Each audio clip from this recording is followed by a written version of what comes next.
The small village lay quietly on the edge of a mysterious swamp called the Grim Mire.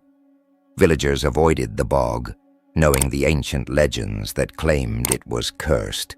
The air around the bog always felt colder, thicker, and any who wandered too close returned with unsettling tales, or didn't return at all.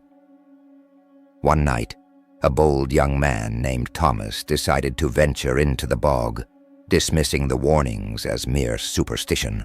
Armed with only an old lantern, he marched toward the swamp, convinced that the villagers were just fearful of shadows. The fog seemed to thicken as he approached, a chill creeping down his spine, but he pressed on, determined to prove them wrong. As Thomas ventured deeper, an eerie silence blanketed the bog. Then, from the depths of the fog, came a low humming noise, barely perceptible, but growing louder with every step.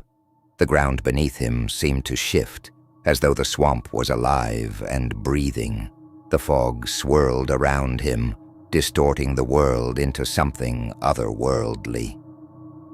Then it appeared, a shapeless mass, covered in mud, with vines and weeds dangling from its form, emerged from the fog. Its glowing yellow eyes fixed on Thomas as it slithered toward him, its body shifting and oozing with each movement. He stood frozen for a moment, unable to comprehend what he see, before terror overtook him. Snapping out of his shock, Thomas turned and ran, but the bog seemed to come alive under his feet.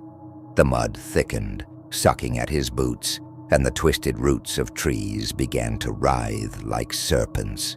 No matter how fast he tried to run, the swamp dragged him down, and the creature moved ever closer, relentless in its pursuit. Thomas's screams echoed through the fog, but there was no one to hear him. The creature closed in, and the ground beneath him gave way, swallowing him whole. The fog thickened once more, and within moments, the swamp was silent again, as if nothing had ever happened. All that remained were a few ripples in the murky water where Thomas had stood. The next morning, the villagers found Thomas's tracks, leading to the edge of the swamp, but they stopped suddenly, as if he had vanished into thin air.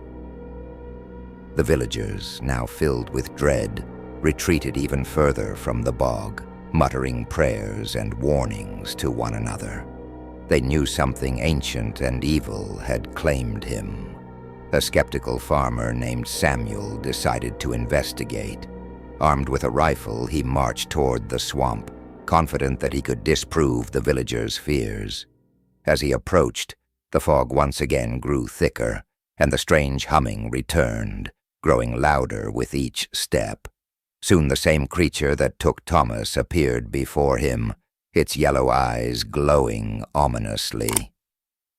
Samuel fired his rifle at the creature, but it had no effect. The bog beneath him began to writhe and twist, trapping him just as it had Thomas. His screams filled the air as the creature closed in, and within moments, the swamp swallowed him as well. By morning, Samuel was gone, leaving nothing but the faint memory of his screams echoing in the fog.